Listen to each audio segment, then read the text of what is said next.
X-Men 97, issue 1. I enjoyed the read, but one thing that I will say about this book is we've gone over the old X-Men Adventures. I believe it was season 2, number 1, and the original number 1, and maybe issue 2. I can't remember off the top of my head. But I pointed out in those books that the artists did not need to go as hard as they did back in 92-ish, 93. Because you see in issue 1, like Morph's like having this premonition about dying. And the artwork is just harrowing to this day to look at for what age group was reading that book at the time. So I come back and I look at this, and it's not bad. It kind of matches the style of the show. But after looking back at traditional comic book styles compared to just digital coloring, this feels so damn flat, especially these backgrounds, which I get I've seen artists say that they hate drawing backgrounds. But come on. It looks so stock. But at least the story's relatively entertaining.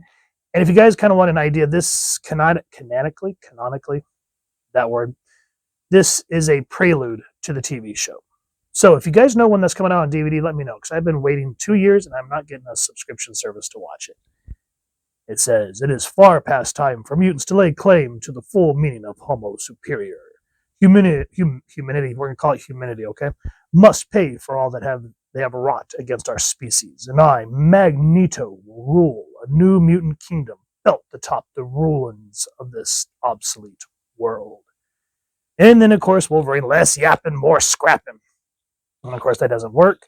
But the battle is actually relatively entertaining. But then this is what I mean by look at how flat compared to old school comic books where everything felt organic and intricate, like Jack Kirby, John Byrne, George Perez style artwork, to a gradient background, a very muted background, to another very muted background, to a gradient background, to a gradient background, and then a gradient background. So damn flat and boring to look at. I'll be honest, this is one of the first times where I'll say I enjoyed the story, but I had a hard time trudging through the book because the artwork to me was so damn boring. There was just nothing to look at that got exciting. But anyway, you come to find out that this is a danger room training. And Wolverine's like, with as hard as Slim's been riding us lately, I'm surprised that we lasted that long. Do you have a problem with my leadership, Wolverine? You just now figuring that out, Four Eyes? I thought I'd been making myself real clear. Leaders lead. They don't try to control. Maybe if teammates work together instead of flying off in a berserker rage. And so you feel the tension, but it's just kind of weird that we're all going all the way back to 97 and Wolverine and Scott are still going at each other. You would think that would kind of ease off a little bit, but it is what it is. And they talk about this. I think what they're trying to do, as you start to read, you kind of notice what they're trying to do. It's like they're kind of trying to build up the Executioner song, because they're talking about Dazzler doing basically like a memorial concert for Professor Xavier, because remember, he died at the end of the original animated series. So this is supposed to be like a memorial. And I believe everyone knows Dazzler is a mutant and Friends Against Humanity is trying to build up tension against it. It says, authorities believe the timing of the abduction was planned to disrupt tonight's Charles Xavier Memorial Concert at which Dazzler was scheduled to perform. Billionaire playboy Warren Worthington III, the event's benefactor, was reached but unable to reach for comment. Oh man, I had to stand in line for hours to get those tickets.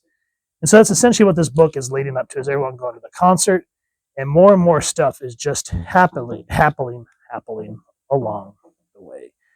And I like that it kind of brings everybody back together, the relationships and whatnot. Remy and Rogue, of course, Wolverine and Cyclops. But what's happening through all this is they're fighting the Brotherhood of Mutants, because they got to essentially save Dazzler because she was abducted. But again, look, okay, this is kind of cool. We get the broken wall, but then generic background, boring background. Boring.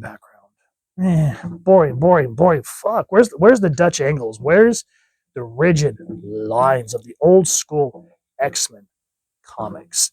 But I do like that it's shown that Jubilee is finally starting to grow up a little bit, because throughout the original show, she was young, but she didn't really have a lot in terms of power or oomph because she was still learning. So it's nice to see that as we're getting into this version, she's finally starting to grow. But what I do enjoy about this book is as they rescue Dazzler, the concert's going to continue we do get the in-universe introduction of Valerie Cooper. And she even says, UN liaison for mutant affairs. Cuff 'em, boys. The X-Men haven't broken any laws, Agent Cooper. Yeah, we're the good guys, so buzz off. It's Dr. Cooper, actually, and you misunderstand me. While I doubt that jet of yours is cleared for commercial airspace, we're here to back you up. President Kelly is very serious about taking a more sympathetic stance towards mutants. So I like that we feel this progression from everything that happened back in the old school show.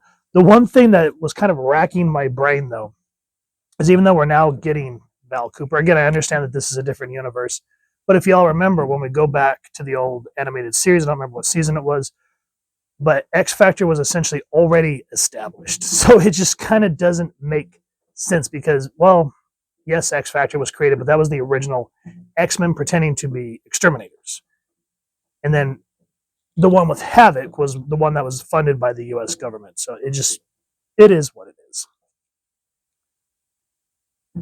But as we start to notice that there's something wrong, as they cuff the guys that kidnapped Dazzler, we see this guy that has a ripped up face. And he says, keep your mouth shut, and I'll make sure you cut free on a technicality by the weekend.